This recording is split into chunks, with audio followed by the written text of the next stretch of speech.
Akainu a une fille, Kizaru est un espion, Fujitora est le cousin de Zoro. J'ai rassemblé les meilleures théories One Piece possibles faites maison concernant ces 5 amiraux. Afin de faire de ces 30 minutes, voilà un iceberg tout clean to gift des théories hallucinantes sur le GM. Donc en ça, abonne-toi aux yeux de Gaimon si tu veux rien rater du contenu One Piece que je propose. Ça régale mon travail, j'adore ça. Et franchement, la commu est zinzin, donc c'est tout bénef. Bref, les refs, vous le savez, on est parti pour casser des Fujitora, des Aokikri. Je vous laisse prendre un petit truc à boire et à grignoter. Détendez-vous et on est parti pour l'iceberg des 5 théories complètement folles sur les amiraux de la marine.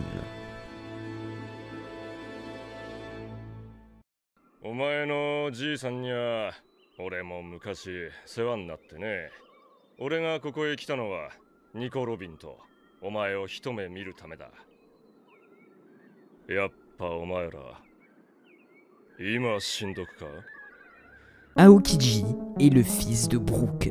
Aokiji, ancien amiral de la marine possédant le Ie no Mi, fruit de la glace, serait en effet potentiellement le fils de Brook, 8e membre des Mugiwara, dont j'ai actuellement déjà parlé sur la chaîne. Il s'agit d'une petite théorie qui existe déjà depuis longtemps, mais beaucoup ne réalisent pas à quel point celle-ci est véridique. Et ça, ce sont des arguments très pointilleux et très croustillants qui vont nous intéresser. Je parlerai de l'utilité de la théorie à la fin de celle-ci. Tout d'abord, partons de la toute base. Brook et Aokiji se ressemblent littéralement comme 2 gouttes d'eau. C'est juste hallucinant, ils ont littéralement la même coupe de cheveux, la même corpulence, les mêmes traits de visage ou encore littéralement les mêmes lunettes. Et quand on sait qu'Oda adore dessiner les mêmes personnages d'une famille de manière extrêmement similaire, on sait d'ores et déjà que cette ressemblance n'est très sûrement pas un hasard. Les deux personnages ont également exactement le même comportement osé envers les femmes, et précisément avec Nami, la première fois qu'ils l'ont rencontré. D'un côté, on sait que Brook voyageait énormément avec les Rumbar. Il lui arrivait même de s'arrêter dans des villages pour faire la fête, et comme tout pirate de l'ancienne génération, je pense notamment à Shanks avec vous savez qui. Oui, parce qu'on va pas se le cacher, hein. Ça m'étonnerait pas que Brook ait fait un enfant de passage. Un enfant à la va-vite, comme beaucoup dans l'œuvre, dont il n'est d'ailleurs sûrement pas au courant. Et ça, c'est très intéressant. Et chronologiquement parlant, contrairement à ce qu'on pourrait penser, ça concorde pile poil. Actuellement, Aokiji a 49 ans et Brook 90. Donc si jamais Aokiji est le fils de Brook, celui-ci aurait dû avoir 41 ans lorsqu'il avait enfanté la mère de Kuzan. Ça tombe bien car on sait que Brook est entré chez les Rumbar Pirates à 38 ans. Mais on ne sait pas s'il est mort à cette date-là. On ne sait d'ailleurs même pas précisément quand il est mort tout court. Par contre, ce dont on est sûr, c'est qu'il est retrouvé mort dans le triangle de Florian 3 ans plus tard, le laissant donc potentiellement en vie jusqu'à 3 ans plus tard lorsqu'il avait exactement 41 ans. L'âge exact où devait être enfantée la mère d'Aokiji. C'est juste parfait. Et en plus de ces ressemblances tel père tel fils, entre les deux personnages, de très nombreux indices auraient pu nous être laissés par l'auteur. Par exemple, tout le monde connaît le rire de Brook, Yohoho. Et bien en kanji japonais, le rire de Kuzan n'est pas traduit comme en français par Ohoho. Mais je vous l'affiche en katakana concerné en Ohoho, l'inverse exact du rire de Brook. Brook et Aokiji sont également les seuls personnages du manga à être capables de contrôler la glace, comme on peut le voir au chapitre 643, ou même de marcher directement sur l'eau. Et dans l'œuvre, ce type de coquille cachée entre Brook et Kuzan, les SBS en sont remplis. Par exemple, en 2014, le concept art de Brook a le bandeau d'Aokiji, tandis qu'Aokiji a le chapeau de Brook. Dans le SBS du tome 45, on apprend que la boisson préférée de Brook est le thé, et dans sa vivre carte que la boisson préférée d'Aokiji est le café. On sait également grâce aux interviews qu'Aokiji est inspiré de Yusaku Matsuda, un très célèbre acteur japonais jouant exclusivement des détectives. D'où les premières pensées d'Oda de faire d'Aokiji un détective. Et devinez quoi, dans le SBS du tome 76, Oda prétend que si jamais les pirates n'existaient pas, Zoro aurait été policier, Robin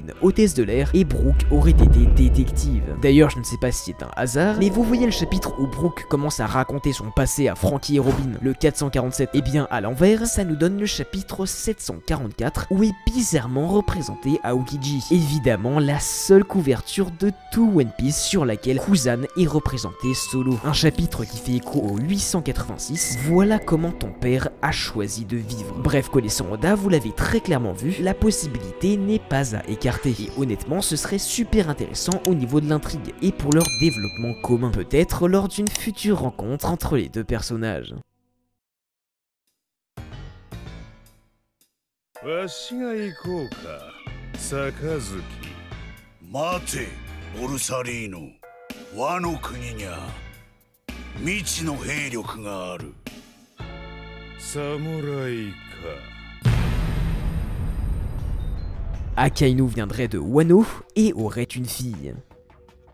Akainu, autrement appelé le chien rouge, il est l'amiral en chef actuel de la marine. Perso, je l'aime mais pas du tout, pas seulement parce qu'il a tué Ace, mais parce que bon nombre d'informations fausses circulent sur lui, et qu'après l'ellipse côté développement, il ne sert littéralement à rien. Caribou est mieux développé, et justement, la seule chose qui pourrait me faire changer d'avis, c'est la théorie. Bref, possédant le fruit du magma, le Magu Magu no Mi, Akainu est considéré par Oda comme le marine le plus puissant de toute l'histoire de One Piece. Et pour régler ce problème de développement, l'auteur semble nous semer plusieurs indices très intéressants liant fortement Akainu et Wano Kuni, et qui pourraient donc expliquer son origine et son lien potentiel avec les Rocks. Je parlerai d'abord du fait qu'Akainu pourrait venir de Wano, avant d'expliquer pourquoi celui-ci pourrait avoir une fille. En effet, beaucoup de gens ont remarqué une attitude extrêmement étrange de la part d'Akainu lorsqu'on parle de Wano. Par exemple, au chapitre 907, lorsque Kizaru s'apprête à aller intervenir à Wano, Sakazuki l'interrompt d'un coup pour lui dire de ne pas le faire, et finit même par mentionner le nom des samouraïs comme s'il était nostalgique. Et comme si ce n'était pas tout, au chapitre 957, après l'alliance Big Mom Kaido, Akainu s'affole même en ordonnant de ne surtout pas y toucher. Akainu ne veut mystérieusement pas ne serait-ce que la marine s'y rende, et c'est vraiment super bizarre connaissant le tempérament têtu et acharné d'Akainu. D'ailleurs, dans le film Z,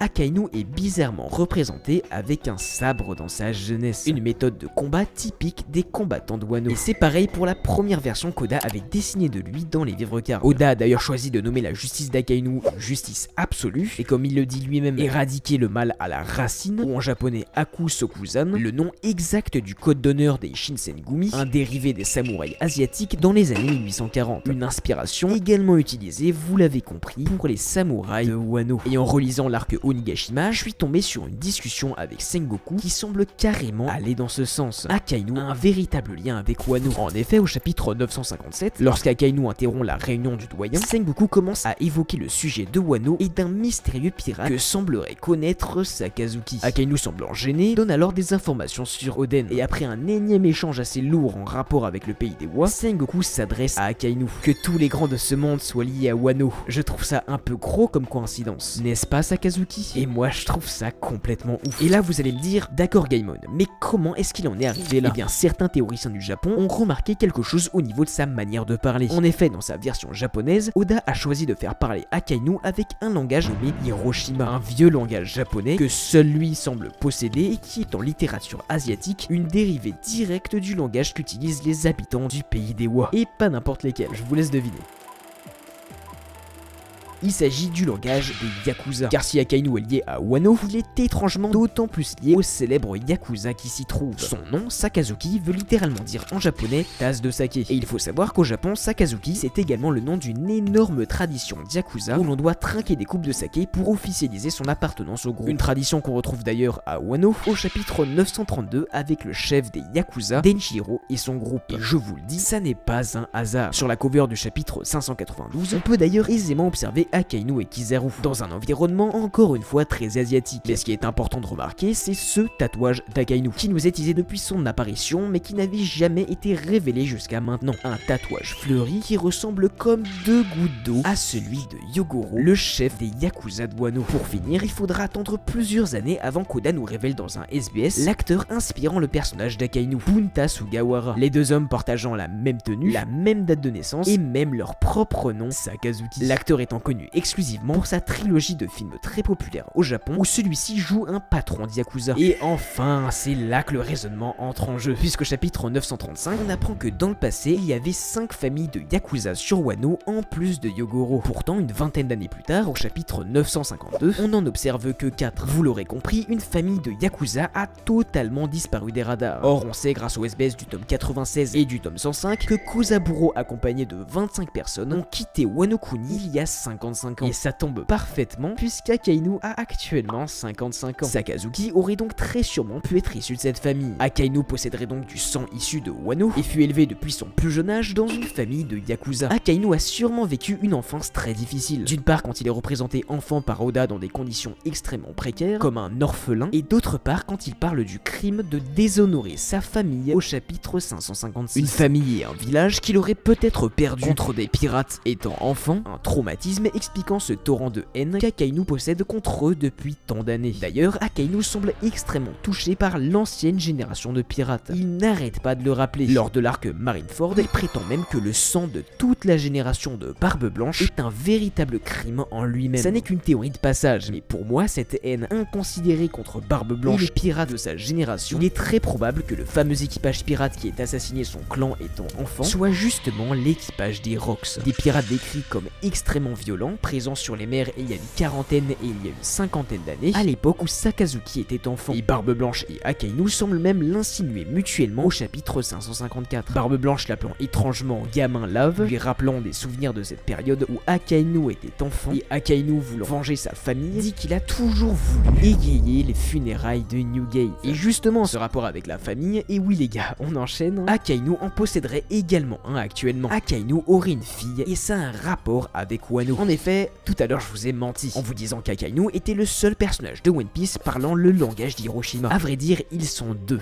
Akainu et Hibari, une jeune membre timide du Sword, introduite au chapitre 1061 de One Piece. Et on ne sait toujours pas pourquoi Oda a décidé de les lier avec cette caractéristique. Et après plusieurs recherches, cela pourrait coller parfaitement avec un autre fait très étrange que l'on peut remarquer au sein de la marine. En effet, tous les membres du Sword sont connus pour avoir des liens familiaux avec de très vieux marines. On note par exemple les pères de Drake et d'Elmep, donc Diez Barrel et le colonel Morgan, la grand-mère de Kujaku, donc Tsuru, et le membre de la famille de Prince Gouros qui, comme son nom l'indique, est un vieux marine de haut rang. Avec Kobe, Hibari est la seule qui ne semble posséder aucun lien avec ces grands marines légendaires, à part avec Akainu. Au chapitre 592, le premier tatouage de Yakuza d'Akainu est très semblable au tatouage Yakuza de Yogoro, mais les fleurs semblent légèrement différentes. Sur le tatouage d'Akainu, on repère des fleurs de Sakura, les mêmes fleurs représentées lors de l'introduction d'Hibari au combat au chapitre 1080. Et je vous ai dit qu'Hibari était un membre du Sword. Et bien justement, devinez quoi? Comme par hasard, un deuxième tatouage que possède Akainu est directement une épée, Sword en anglais. Et c'est ça que j'appelle un vrai indice d'Oda. D'ailleurs, que ce soit dans ses diverses apparitions au chapitre 1061 ou 1080, Hibari semble très amoureuse de Kobe. Voilà, je vais pas entrer dans les détails, hein, mais c'est obvious. Et même les termes qu'elle utilise en japonais poussent en faveur de cette relation, même si évidemment Kobe ne semble pas plus l'aimer que ça. J'adore le vent, je suis un gros passionné de vent, de tempête, donc voilà quoi. Et dans l'œuvre périphérique d'Eiichiro Oda, One Piece Kobiyama Who Likes Like Kobe, un manga humoristique penché exclusivement sur Kobe, celui-ci est en couple avec une jeune fille appelée Madoka, et ressemblant étrangement à Hibari dans One Piece. Et devinez quoi, le père de Madoka dans la série s'appelle Akaishi et il ressemble étrangement à Akainu. Bref, vous l'avez compris, Akainu aurait une fille. Akainu serait donc un descendant d'une famille de Yakuza issue de Wano. Celle-ci aurait été tuée il y a plus de 40 ans par l'équipage des Rocks, rendant Akainu orphelin et le poussant à rejoindre la marine pour adopter une justice radicale, en éliminant les pirates à leur source pour que plus jamais ne réapparaisse un tel massacre. 何がどうであれ世界貴族に手を出されて我々が動かんわけにはいかんでしょう戦国さん。キザル。わしが出ましょう。すぐ戻ります。ご安心なすって。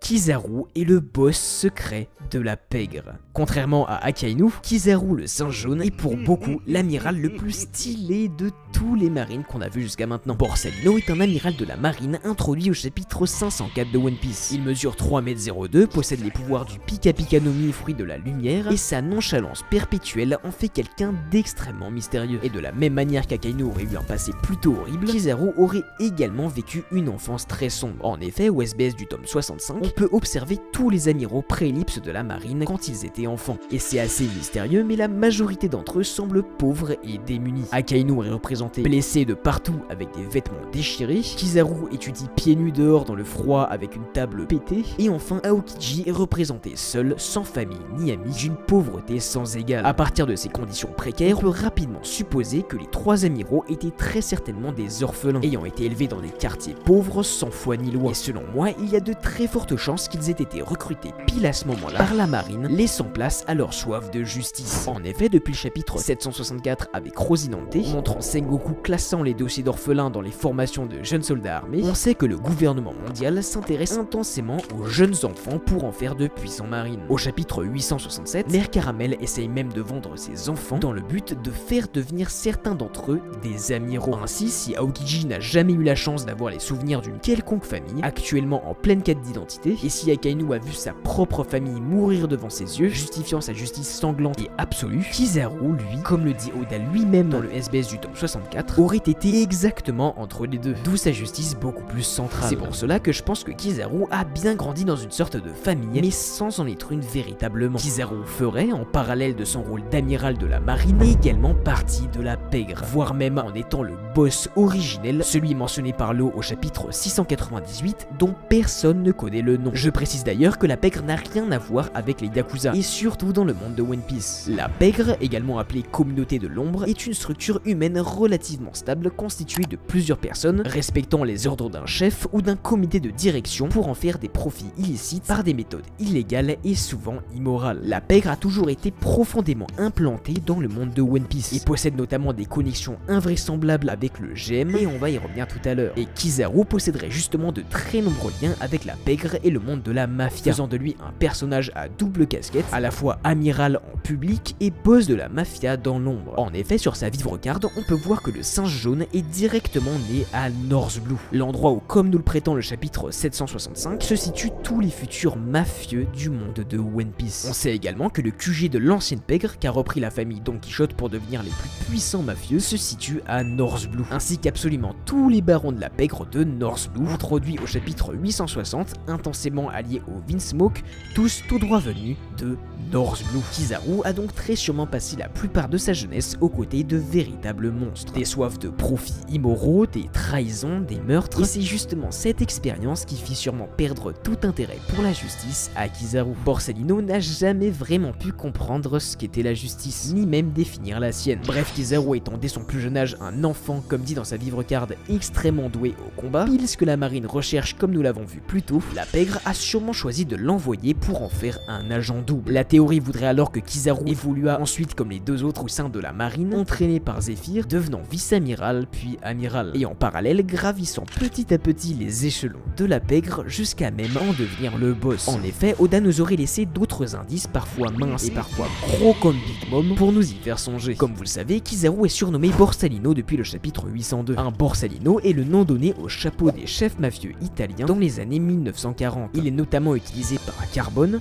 Spirito ou même Al Capone. Et devinez quoi, au chapitre 623, on voit même directement Kizaru en porter un. De plus, comme le dit très bien Goldie Soul, le costume à rayures de Kizaru existe dans la vraie vie. Il se nomme Pinstripes et était quant à lui une caractéristique notoire des gangsters dans les années 1920, avant de devenir au cinéma un symbole typique des boss de mafieux italiens. C'est à ce costume qu'on doit le charisme de Robert De Niro dans Les Incorruptibles, d'Al Pacino dans Scarface ou encore de Marlon Brando dans Le Parrain. Un costume lié aux criminels de l'ombre qu'ils utilisaient en public dans le but d'étaler sa réussite et son pouvoir. Blague à part, même pour sa première apparition, Oda n'a rien laissé au hasard, puisque l'arrivée de Borsalino à l'archipel Sabaody sur un boulet de canon est directement inspirée du baron de Munchausen, un célèbre baron de la pègre britannique du XVIIIe siècle. Et c'est vraiment incroyable, hein, le nombre de références est juste colossal, puisque comme pour Akainu ou pour Aokiji, il ne faut pas oublier l'inspiration première de Borsalino. Dans le cas de Kizaru, il s'agit exactement de l'acteur japonais Kunio Tanaka, qui dans son interprétation la plus connue, portant lui aussi un costume à rayures, le chef d'une organisation mafieuse, et lui aussi appelé Borsalino. D'ailleurs, tout ça expliquerait enfin pourquoi Kizaru s'occupe très exactement de toutes les affaires de marine impliquant la pègre, les deux seules fois où Kizaru s'est déplacé de son plein gré. La première se fait au chapitre 507 lorsqu'il est venu spontanément à Sabaody après avoir appris la prise en otage de la chambre des enchères par les supernovas, ou au chapitre 622 lorsqu'il intervient à la vitesse de la lumière après avoir appris la libération des esclaves fournis aux nobles par la pègre en traitant les hommes poissons de gêneurs. Et surtout, le fait que Kizaru soit le boss de la pègre en parallèle de son rôle d'amiral expliquerait parfaitement le moment le plus étrange du singe jaune, son interaction avec Ben Beckman. En effet, au chapitre 579, lorsque Shanks arrive à Marineford, Kizaru est montré en train de stopper immédiatement son attaque lorsque Ben Beckman, le second de Shanks, Shanks le lui ordonne. Mais alors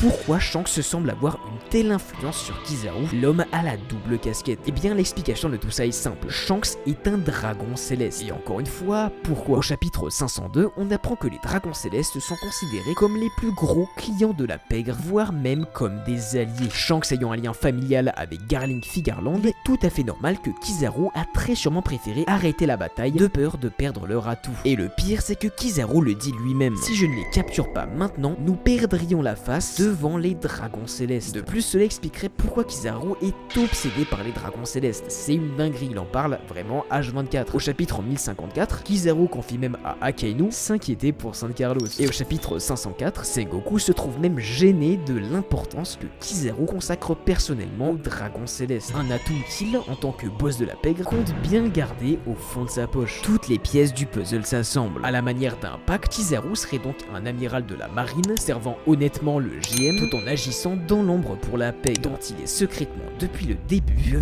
fameux boss originel.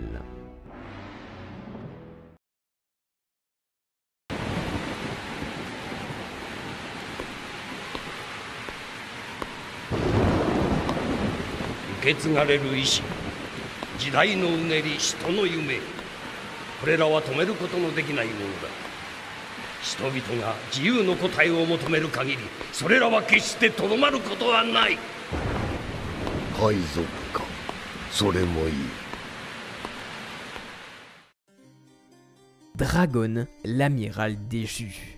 Monkey D. Dragon, aka le pire criminel au monde, est le père de Monkey D. Luffy et le fils de Monkey D. Garp. Introduit pour la première fois au chapitre 100 sur Lockdown, Dragon le rebelle est le chef suprême de l'armée révolutionnaire ayant pour but de renverser le gouvernement mondial. Un gouvernement que Dragon aurait lui-même très sûrement servi dans le passé. Et ça, juste avant d'apprendre ses secrets et de se retourner complètement contre lui. Je commencerai d'abord par vous expliquer la légende chinoise qui a inspiré les amiraux. Ensuite, je vous montrerai tous les indices que j'ai trouvés qu'Oda aurait pu nous laisser sur ce point, avant de vous expliquer ma version des faits sur ce qu'il s'est passé du côté de Dragon et de sa rébellion. Et croyez-moi, vous ne verrez plus Dragon de la même manière. Dans la mythologie chinoise, il existe 4 mers différents, chacune symbolisée par une couleur et par l'un des 4 animaux célestes de la légende. La mer du Nord représentée par un singe jaune, la mer de l'Ouest représentée par un chien rouge et la mer du Sud représentée par un faisan bleu. Il ne reste alors dans la légende qu'une mer à l'écart, celle de l'Est représentée par un dragon azur. Jusque là, vous avez compris les similitudes exact avec Kizaru surnommé le singe jaune, Akainu le chien rouge et encore bizarrement Aokiji le faisan bleu. Ces 4 mers représentaient d'ailleurs les 4 valets du souverain de Shi. Un matin, selon la légende, le dragon azur s'est rendu compte d'à quel point le roi était mauvais. Il quitta donc son roi et révéla toute la vérité aux 3 autres valets. À sa grande surprise, le chien était trop fidèle à son roi et à ses objectifs pour le quitter. Le singe, lui, était si bête qu'il n'arrivait même pas à comprendre ce qu'il se passait. Et le faisan bleu était tout simplement trop paresseux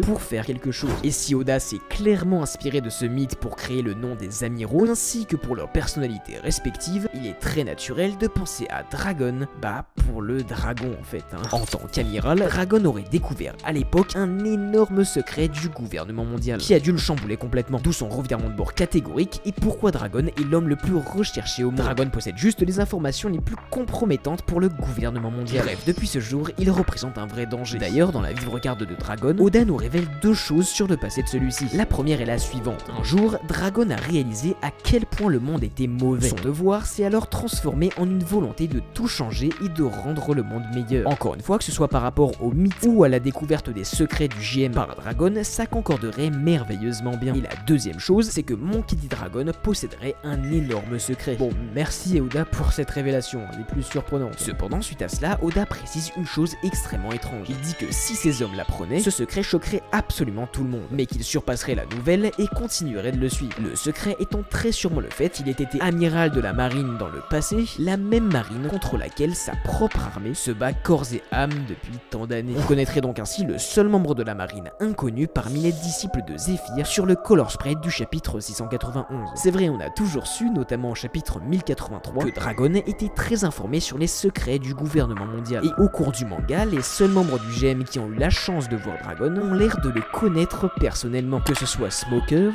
Vegapunk ou même Akainu. En effet, avant même que Sengoku ne révèle que Dragon était le père de Luffy à Marineford, Akainu s'efforçait déjà d'appeler Luffy fils de Dragon. Et il insiste pas du tout, il le fait juste une fois. Non, c'est faux, le bug le mentionne 5 fois, prouvant une bonne fois pour toutes qu'Akainu connaissait bien Dragon à l'époque, puisqu'il était au courant de son fils. Et vu comment il semble nourrir une haine envers lui, il a sûrement été bien atteint de sa trahison d'il y a 24 ans. Ainsi, de la même manière que les 3 amiraux de l'époque étaient 3 Logia, Dragon, qui comme nous le laisse penser fortement son apparition à Locktown et à Goa, maîtrise le vent et les bourrasques. Je commence à maîtriser l'environnement, je commence à maîtriser la faune et la flore qui m'entourent. Dragon aurait été parfaitement l'amiral de la marine au Logia du vent, complétant discrètement la légende des 4 valets originaux. Essayons quand même d'aller plus loin. Où est-ce que Dragon a pu découvrir ces fameuses choses qui l'ont rendu compte d'à quel point le monde était mauvais, et surtout qu'est-ce qu'il a découvert? Le où on le connaît déjà. Le seul endroit où Dragon aurait pu découvrir des informations si importantes, c'est un peu nul, c'est au seul endroit où elles sont toutes présentes, c'est-à-dire à Marijoise. Et pour le camp, on le sait aussi. En effet, on apprend grâce à la vivre-garde de Dragon que celui-ci a agi comme un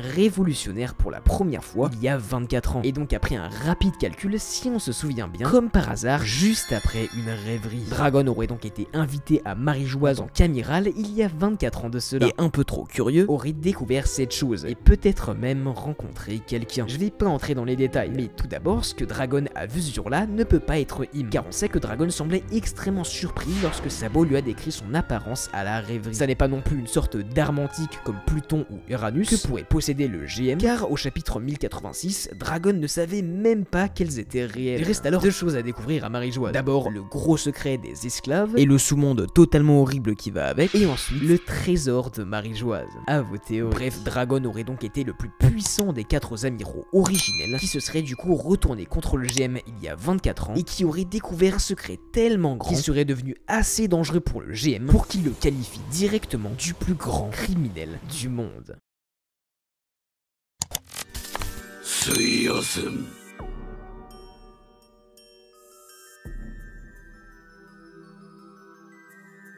この辺りに賭場があると聞いたんですが、あんた知りやせんかね？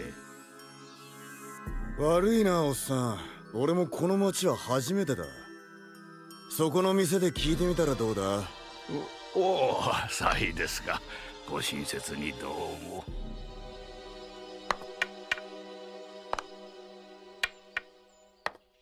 Fujitora est un cousin de Zoro. Fujitora, autrement appelé le Tigre Violet, est l'un des 3 amiraux actuels de la marine. Introduit pour la première fois au chapitre 701, Ichou et sa justice particulière sont l'un des plus gros atouts du GM actuellement. Et plusieurs indices nous mèneraient à imaginer un lien entre les révolutionnaires et Fujitora. Je commencerai par aborder pourquoi Fujitora serait vivement un révolutionnaire, avant d'expliquer pourquoi il viendrait d'une branche éloignée de la famille de Zoro. Merci notamment à Typical Joe sur Twitter qui m'a aidé à la confectionner. N'hésitez pas à aller checker ce qu'il fait, c'est du très lourd. En effet, si on l'observe bien, Fujitora est beaucoup plus lié aux révolutionnaires qu'on ne le pense. Et personnellement, j'ai toujours trouvé qu'il était totalement cramé, notamment grâce à son but secret qui est exactement le même que l'armée de Dragon depuis sa création. En effet, après avoir dit à son pote Ryokugyu au chapitre 747 qu'il détestait lui-même le gouvernement mondial, Fujitora prétend au chapitre 905 avoir pour but caché de détruire totalement le système du GM. Et ça, c'est pas commun pour un amiral de la marine. Et le fait que Fujitora soit un révolutionnaire expliquerait parfaitement pourquoi, tout comme Sabo à cause de Kuma, le Tigre Violet veut autant abolir le système des corsaires. En effet, c'est juste hallucinant. Fujitora le répète non pas une fois, non pas 2 fois,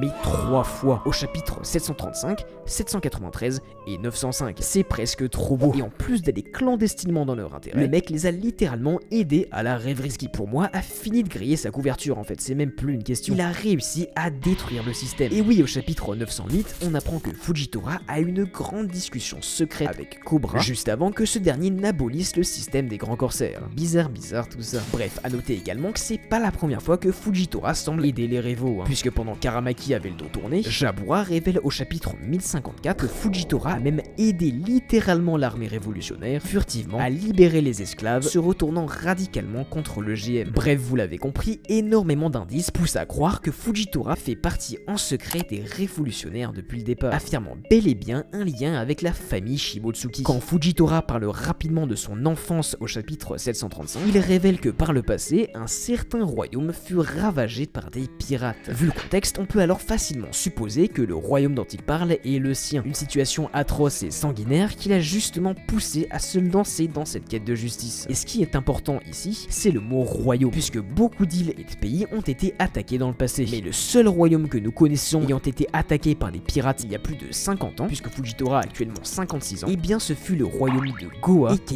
la place du village Shimotsuki. Et ce détail, on le sait depuis peu grâce au SBS du tome 105, nous disant que le village Shimotsuki a été attaqué par des pirates il y a 52 ans. Et devinez quoi, après cette bataille sanguinaire, on nous dit que le groupe des Shimotsuki s'est divisé en deux. La première partie restant au village Shimotsuki et la deuxième continuant sa route, ce qui aurait très sûrement du coup été le cas de Fujitora. Ce serait ainsi via le flashback du tigre violet que nous pourrions observer celui de la famille de Zoro, que ce soit via les migrations, la guérilla d'il y a 50 ans, ou même la bataille des fameux pirates qui auraient brutalement assassiné le père de Zoro. De plus, et c'est là que ça devient intéressant, vous connaissez l'intérêt pour les jeux de cartes et les jeux d'argent que porte Fujitora. Le mec en est obsédé, que ce soit au casino lors de sa première apparition, lorsqu'il parie au dé pour décider du sort des Mugi, ou encore dans son inspiration littérale qui est un samouraï japonais addict aux jeux de hasard et d'argent. Et bien comme par hasard, toute la famille de Roronoa Zoro possède des noms associés aux jeux d'argent et de hasard au Japon. Par exemple, son grand-père Pinzoro signifie double de cartes au blackjack, ou son père Arashi voulant dire littéralement mot pour mot un brelan au poker en japonais. Même sa grand-mère Furiko est le nom donné aux personnes jouant à la roulette. Et ça ne fait que lier encore plus les deux épéistes, le tigre vert au tigre violet. De plus, et c'est le fameux du spectacle, on sait depuis le chapitre 589 que le village Shimotsuki est intensément lié aux révolutionnaires. Le village leur ayant servi en cachette, base de soins et de ravitaillement quand ils étaient en galère il y a 12 ans. Une alliance qui va d'ailleurs être rendue publique et c'est extrêmement important au chapitre 1054. En effet, au chapitre 1054, lorsqu'Oda met en évidence le portrait de Sabo en tant qu'empereur des flammes, on peut discrètement observer tous les drapeaux des villages et pays alliés aux révolutionnaires. Des drapeaux parmi lesquels on peut aisément discerner celui du village Shimotsuki. Et ce lien entre les révolutionnaires et les Shimotsuki, on n'avait jamais vraiment pu le justifier. Et vous voyez où je veux en venir, Fujitora serait l'explication parfaite de cette alliance datant d'il y a des dizaines d'années. C'est la seule explication probable. Un Shimotsuki révolutionnaire, c'est juste parfait. Et puisque la famille de Fujitora, les Shimotsuki, est intensément liée au Révo, Fujitora a très sûrement dû devoir la cacher au gouvernement mondial pour ne pas se faire démasquer. Cacher son histoire et son origine à tout prix, même à l'épéiste concerné. En effet, lorsque Zoro lui demandera qui il est au chapitre 701 puis 730, Fujitora rigolera et lui répondra d'une manière extrêmement étrange. Quelque chose me dit que de notre intérêt commun à tous les deux, je ferais mieux de garder le silence. Abonne-toi tout de suite à la chaîne si tu kiffes le concept et si t'as apprécié le contenu One Piece de très grande qualité que j'ai proposé durant la vidéo. Et dis-moi surtout en commentaire laquelle des 5 théories de Fujitora, Dragon, Kizaru, Akainu ou Aokiji t'as le plus marqué. Et si t'as des contre-arguments ou n'importe quelle remarque, c'est le moment exact d'en parler en com. Je réponds à absolument tout. Commenter, c'est la base de la chaîne. Et on a des putains de discussions en bas, donc n'hésitez pas. Bref, sur ce les refs, c'était les yeux de Gaimon. Prenez soin de vous et de vos proches. N'oubliez pas de rêver et à plus.